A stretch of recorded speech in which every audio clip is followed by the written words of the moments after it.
Pedro Américo é um dos grandes artistas brasileiros de todos os tempos, né? Teve a sua produção e a sua trajetória desenvolvida no século XIX.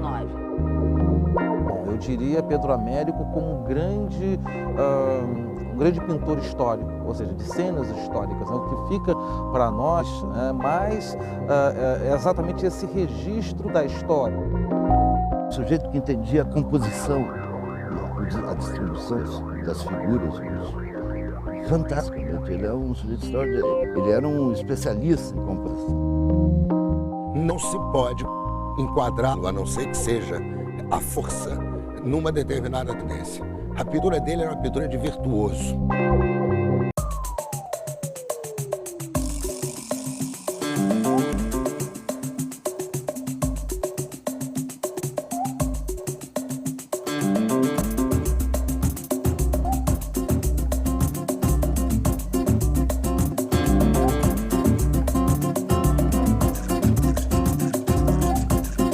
Este monumental quadro, A Batalha do Havaí, é, como se sabe, uma das obras mais importantes já produzidas em nosso solo.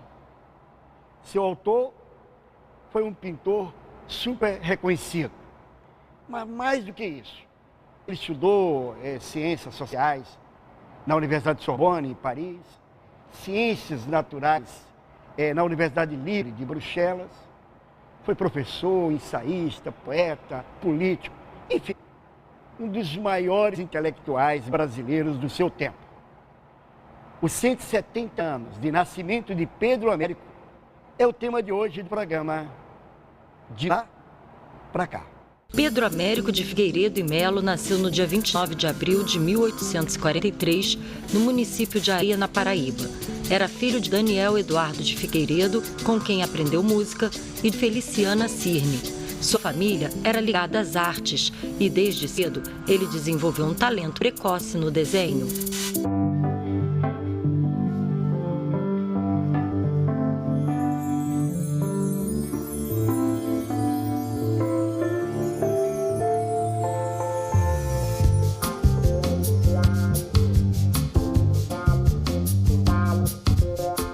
Pedro Américo sempre foi um menino prodígio. Quando tinha 16 anos, ganhou uma bolsa para estudar pintura na França, dada pelo imperador Brasil. Quando voltou 5 anos depois, deu de presente a seu benfeitor, Dom Pedro II, um quadro igual a esse. O presente foi recusado, foi considerado obsceno, indecente, libidinoso. 20 anos mais tarde, Pedro Américo pinta este quadro e, novamente, alvo de críticas. Dizem que é um quadro europeu, que o modelo não pode ser brasileiro. E eu, que desconhecia todas essas polêmicas, quando vi o quadro pela primeira vez aqui no Museu Nacional de Belas Artes, disse: mas que quadro lindo, que mulher linda! E quando eu vi o título do quadro, eu me senti pessoalmente homenageada por Pedro Américo. O título do quadro é A Carioca. Pedro Américo, desde cedo, demonstrou inclinação pelas artes. Com 9 anos de idade, participou como desenhista de uma expedição de naturalistas pelo Nordeste do Brasil.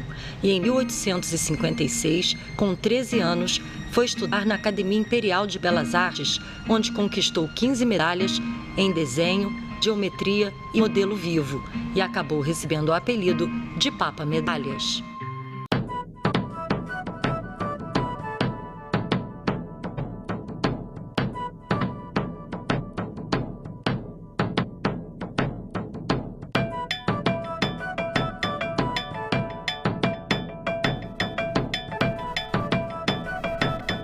Ao lado, a museóloga Mônica Chechel, que vem a ser diretora desse belíssimo Museu Nacional de Belas Artes. Tudo bem? Tudo bem, você? Tudo certinho? Tudo ótimo. Ótimo. Essa casa que abriga tantos quadros de Pedro Américo, né? Fala um pouco da opção dele, quer dizer, o tipo de arte que ele fazia, em que escola se enquadrava, por aí. Pedro Américo, ele veio muito jovem para o Rio de Janeiro, para a corte, então, na época, Academia Imperial de Belas Artes, e a sua pintura, ela se caracteriza por retratar grandes fatos históricos do nosso país, né? A questão do retrato também, que ele se desenvolveu e fez vários retratos numa forma não só de enaltecer. Você tem retratos belíssimos do Dom Pedro II, várias vertentes, né? Como você também tem fatos históricos da Batalha do Avaí, a questão da Batalha de Campo Grande, você tem também o Grito do Ipiranga, que encontra-se em São Paulo, no Museu Paulista. Então ele foi um grande documentarista do nosso tempo, da época dele, logicamente, claro. E ele retratando esses fatos históricos, a questão do retrato e cenas bíblicas também.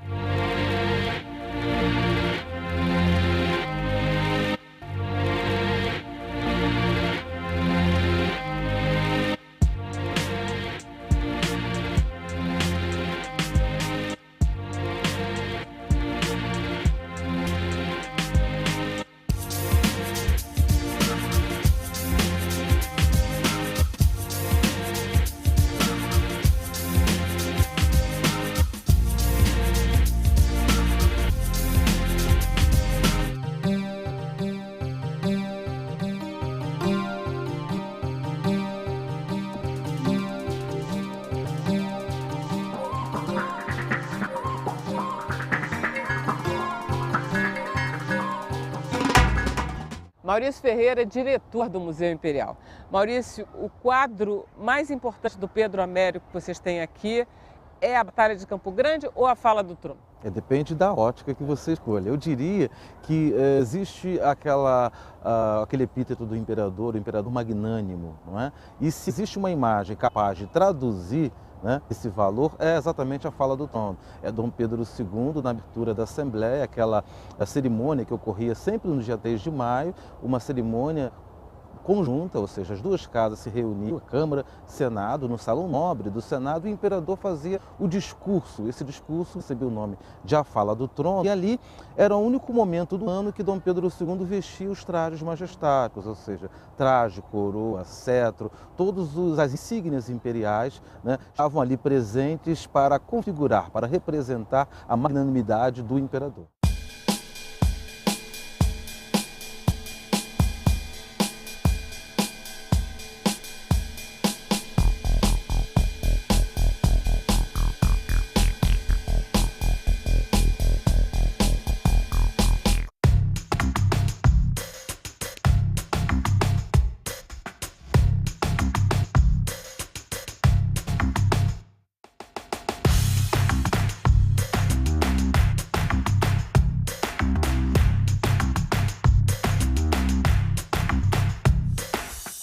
Ao meu lado, Carlos Roberto Maciel Levi, crítico e historiador da história da arte. Tudo bem, querido? Tudo bem. Tudo em Prazer paz? estar com você. Prazer. Fala desse quadro aqui pra gente. Fala. Essa pintura talvez seja a que melhor represente a verdadeira estatura do pintor que foi Pedro Américo de Figueiredo de Melo. É a última pintura que ele realizou, em 1902. 3 anos depois, ele viria a falecer. O momento de comemorar 170 anos do nascimento dele eu acho particularmente oportuno, num momento em que talvez nós tenhamos perdido um pouco a noção do valor civilizatório da arte e da cultura. Não só no Brasil, mas em todo o mundo. Essa pintura chama-se Paz e Concórdia. Independente do tema alegórico, porque ela é também uma alegoria à civilização, o nome não é tão inocente como parece. Ele remete a Erasmo de Roterdã, o grande humanista do século XVI. E isso não é acidental. E a pintura é uma alegoria complexa. Ele chega a colocar dentro daquele grande arco no monumento, em pequena dimensão, a reprodução de uma pintura dele próprio, e célebre, o Brado do Ipiranga, que está em São Paulo, e que marca o momento da fundação da nacionalidade com a independência.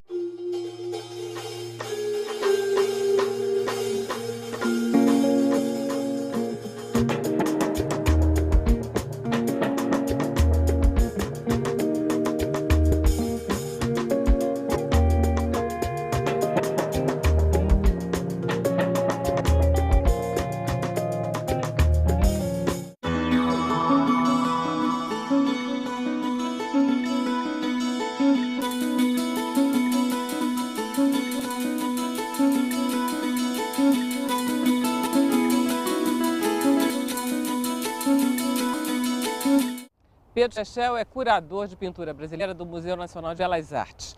Pedro, nós estamos no Museu Imperial de Petrópolis. Quantas obras do Pedro Américo, qual é a ligação do Pedro Américo com Petrópolis, com Dom Pedro II? Enfim. O Museu Imperial possui 3 pinturas do Pedro Américo. Uma extremamente famosa, conhecida, que é a Batalha do Campo Grande. A Fala do Trono, que é a abertura da Assembleia, é de 1872. E o Casamento da Princesa Isabel, que é um estudo, ele pretendia fazer uma pintura de grandes dimensões, mas ficou apenas no estudo. Então são essas 3 pinturas que possui o Museu Imperial Pedro Américo.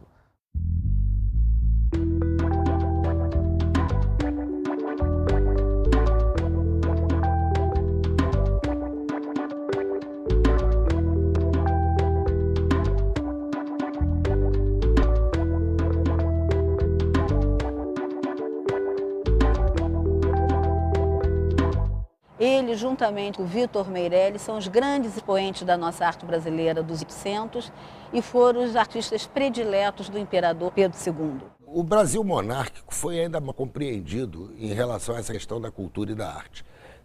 Na verdade, ele foi muito mais democrático que a República. Pedro Américo teve equivalente na pintura em Vitor Meirelles de Lima. Um veio da Paraíba, o outro de Santa Catarina. Quer dizer, a centralização do país na corte existia politicamente, socialmente, economicamente, mas não culturalmente. Nada impedia um jovem, um garoto, um menino da cidadezinha de Areia, que ainda é uma pequena cidade no estado da Paraíba, de ser descoberto no seu talento, porque a marca principal desse homem foi um talento tremendo, um talento extraordinário. Em 1859, aos 16 anos, Pedro Américo foi para Paris, onde, além de pintura, estudou ciências e filosofia. Nesse período, escreveu muitos ensaios sobre as relações entre a arte, a ciência e o progresso social, tema em que defenderia sua tese. Tem seu aperfeiçoamento tanto na Itália como na França, 2 grandes centros de formação. E lá ele teve contato com grandes artistas da época, do século XIX, Ingres, entre outros. Ele pintou a Batalha do Havaí em Florença, durante 5 anos. Quando terminou, houve uma grande festa, foi uma inauguração espetacular, com a presença do Pedro II. Pedro II fez questão de estar presente no momento, na festa da inauguração. E ficou tão popular na época em Florença, os jornais, as revistas, na Europa, inclusive na França, teve repercussão a pintura da Batalha do Havaí pelas dimensões incríveis, 50 metros quadrados, 5 por 10 metros. E ele foi convidado pela galeria, pelo museu, o FIDS, que tem um espaço que é reservado a autorretratos dos grandes mestres da arte universal. Tipo quem? Bernini tem nosso retrato lá, o Poussin, o Ingres, o Delacroix, todos esses têm. E o Pedro Américo. É o único brasileiro? O único brasileiro.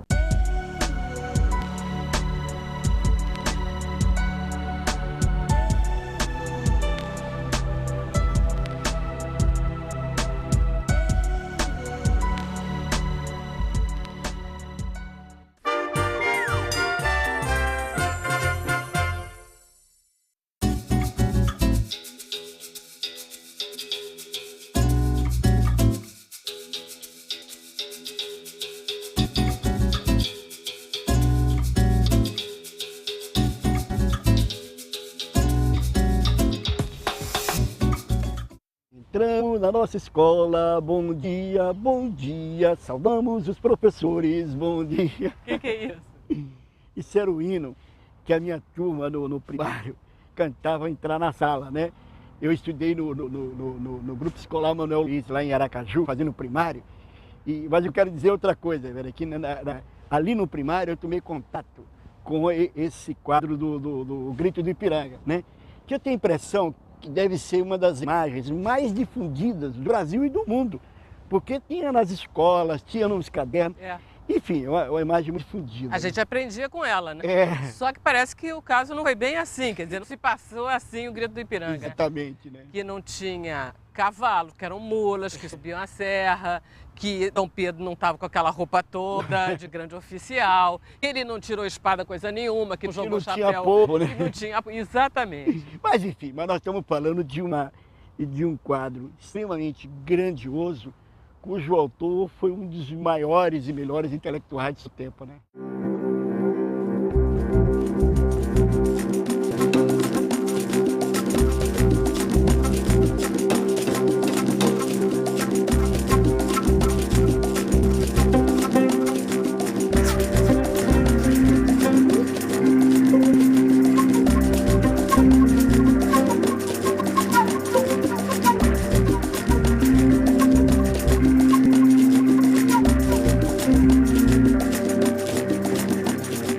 Nós aqui temos um quadro que é célebre, que estamos aqui diante da nossa Batalha do Havaí, né? Uma das principais obras, eu acho que é a principal obra e é a maior pintura de cavalete que nós temos. Ela tem 5 por 10,5. É uma obra que retrata um fato ocorrido da Guerra do Paraguai. A grande pintura, na minha opinião, do Pedro Américo é a Batalha do Havaí. Eu acho é uma pintura fantástica, né? É uma coisa incrível, né? Que um homem tenha realizado aquela pintura, que é uma pintura de cavalete, né?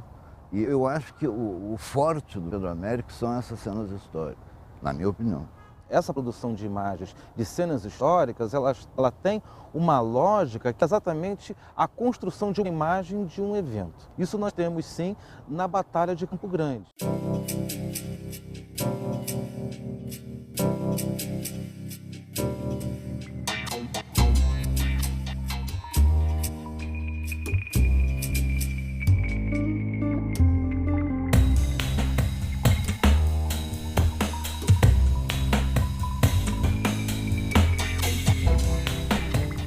A última grande batalha da Guerra do Paraguai, um trabalho que deu muito, enfim, ele estudou muito para produzir aquela cena, uma vez que se correspondeu com os militares que participaram daquele evento, como o Conde de, Visconde de Toné, enfim, buscando informações, buscando reconstruir o cenário da batalha. A parte mais visível e a parte quantitativamente mais significativa da produção dele é a pintura histórica. Agora, ele tinha uma frase que ele declarou uma vez, dizendo o seguinte: a minha sede de glória em pintura, só a história bíblica pode saciar.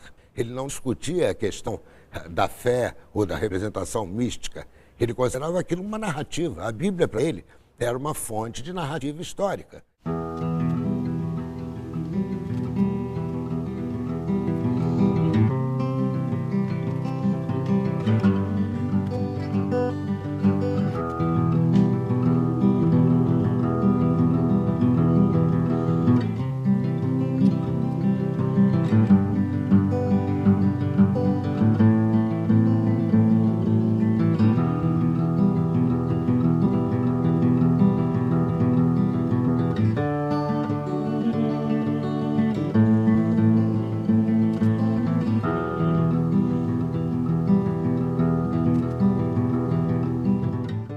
Por exemplo, temas bíblicos, o que tem?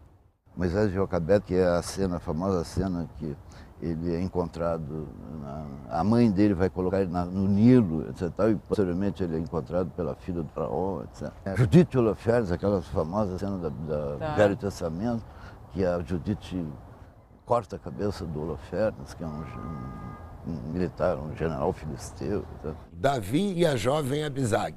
Ele põe a figura, e é uma pintura conhecida no Museu de Belas Artes, ele põe nitidamente a figura do ancião e da jovem nua, no leito. Um tema muito compatível com os padrões morais da época. E ele tira isso da Bíblia.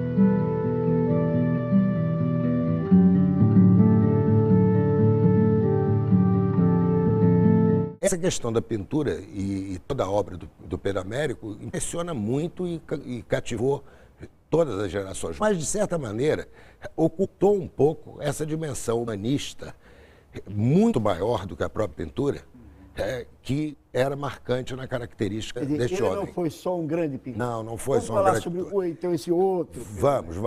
O Américo foi muito mais do que um pintor. Ele foi um humanista. Em 1868, defendeu a tese A Ciência e os Sistemas, questões de História e Filosofia Natural, na Faculdade de Ciência da Universidade de Bruxelas, obtendo o grau de doutor em Ciências Naturais, aprovado com mérito, indicado em janeiro do ano seguinte como professor adjunto. No início de 1870, chegou ao Rio de Janeiro e passou a se dedicar à pintura de telas mitológicas, históricas e retratos. Pedro Américo foi também deputado. Pois é, fala um pouco desse Pedro Américo, não pintou. Não pintou.